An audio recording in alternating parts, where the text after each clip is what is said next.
So you may know that there's a new Star Wars film about to come out. What's Star Wars, I hear you ask? Well, it's an almost 40-year-old film that was retroactively retitled and redesigned to become a franchise that spawned 2 sequels and 3 prequels before this incoming addition to the canon.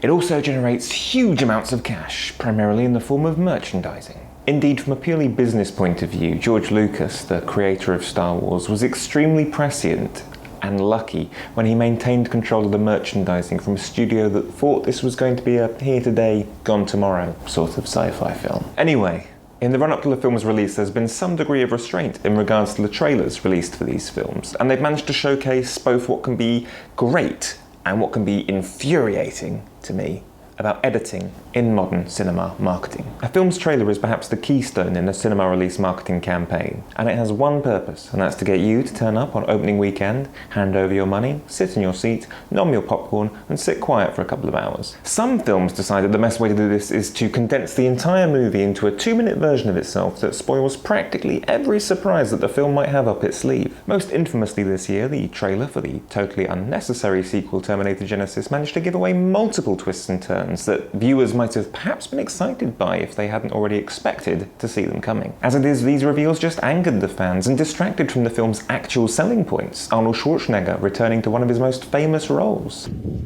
I'll be back. I'll be back. I'm back. And perhaps helped further dilute interest in a film that was already struggling to drum up much in the way of excitement. On the other hand, the trailer for Mad Max Fury Road is something of a masterclass in editing. Establishing the narrative brilliantly, admittedly the film's plot is superficially uncomplicated, and hinting at some of the thematic depth contained therein, before bombarding you with a thrilling succession of images picked from across the film's running time and jumbled about so as to disorient and obfuscate the chronology of these events. It climaxes with a soaring, hair-raising piece of music matched to a snippet of narration that seems to encapsulate the entire appeal of the clip, and probably helped drum up the excitement for a film that did great box office and has been adored by critics and audiences. So that brings us to Star Wars: The Force Awakens. The film's first teaser trailer bothered me from a largely editing point of view. It pleasingly spoilt next to nothing, but at the same time it said almost nothing. It's designed entirely for the pre-existing Star Wars audience, and sure, that audience is pretty big, but if you're cynical about the new films, you'll probably see this and remain cynical, and if you're excited, you understand. Additionally, it suffered from one of the most annoying editing choices that many contemporary film adverts currently employ.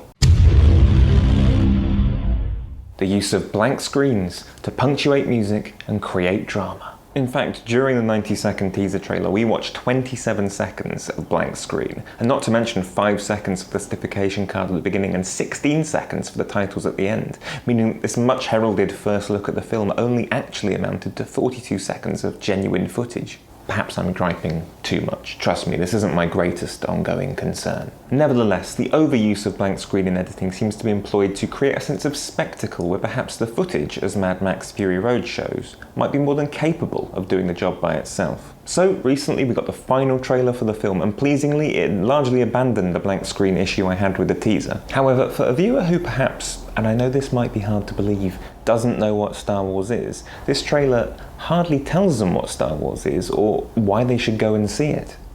Sure, there's spaceships blasting one another, interesting costumes, explosions, cool-looking robots, a young and exciting cast, and a few old people who some of us might remember fondly from days where their most recent credits didn't include stuff like the rom-com Morning Glory and appearing in an episode of Entourage.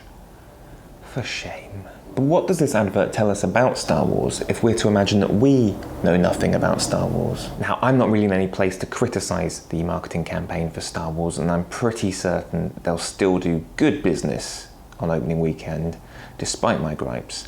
But these trailers seem based around a pre-existing awareness of the product. At best, it's trying to create a sense of the feelings you might expect to feel when watching the film. There's curiosity, excitement, danger, nostalgia. But it would be interesting to see how people who don't have the first preconceived notion about Star Wars feel when watching this edit. Sometimes it can be hard to see things objectively, to understand what we're trying to sell from our customer's point of view. Someone who might not quite get our product in the way we do because we're either the ones who created it or we already use and appreciate it. In short, because we're too close to our product to understand its broader appeal. These days it's easy for Apple to sell their new product to an audience because that audience already wants what Apple is selling.